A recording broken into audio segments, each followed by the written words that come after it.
name is Jeremiah, and I am called the weeping prophet, because my king and my people are always trying to kill me.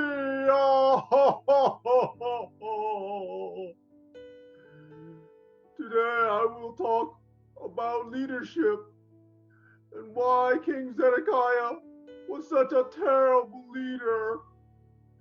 I will read for you from my book, Jeremiah 38, starting at verse 14. And it says, Then King Zedekiah sent for Jeremiah the prophet and had him brought to the third entrance to the temple of the Lord. I am going to ask you something, the king said to Jeremiah. Do not hide anything from me.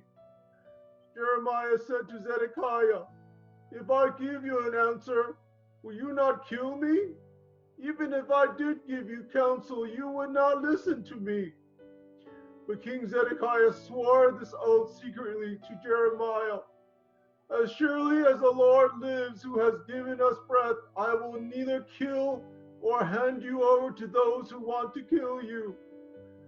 Then Jeremiah said to Zedekiah, This is what the Lord God Almighty, the God of Israel, says. If you surrender to the officers of the king of Babylon, your life will be spared, and this city will not be burned down. You and your family will live. But if you will not surrender to the officers of the king of Babylon, this city will be given into the hands of the Babylonians, and they will burn it down. You yourself will not escape from them.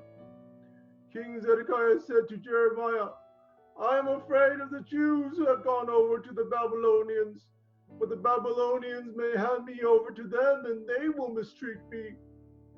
They will not hand you over, Jeremiah replied.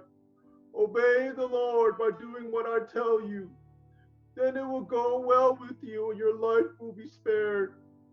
But if you refuse to surrender, this is what the Lord has revealed to me. All the women left in the palace of the king of Judah will be brought out to the officials of the king of Babylon.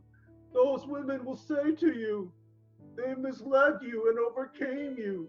Those trusted friends of yours, your feet are sunk in the mud.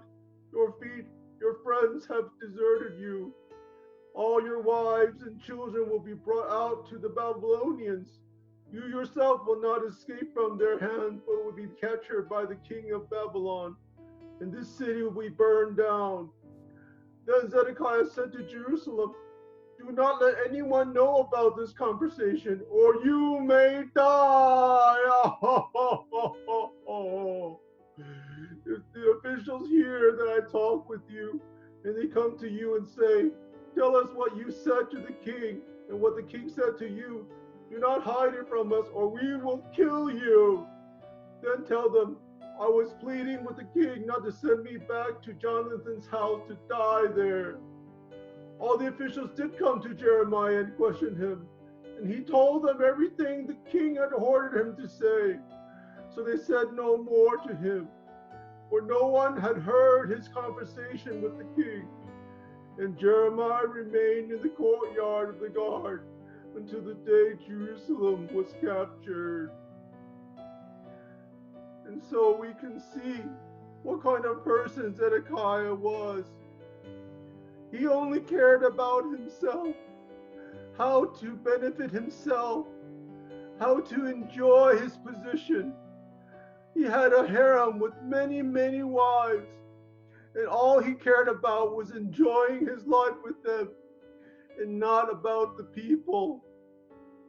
He also refused to admit that he was wrong. He would rather allow the city to burn down than to allow anyone to know that he had made a mistake. And because of that, Jerusalem was destroyed. And so we can learn, conversely, what a good leader should be because of Zedekiah. A good leader cares more about those he or she is leading than about himself and herself, cares more about his people than his own position, maintaining his own status. A good leader will also admit when he or she is wrong and will learn from his or her mistakes. A good leader would not be concerned about maintaining his image or her image or about saving face. It will be about what is good for the people. So I hope for you leaders that are listening that you will be a good leader to your people.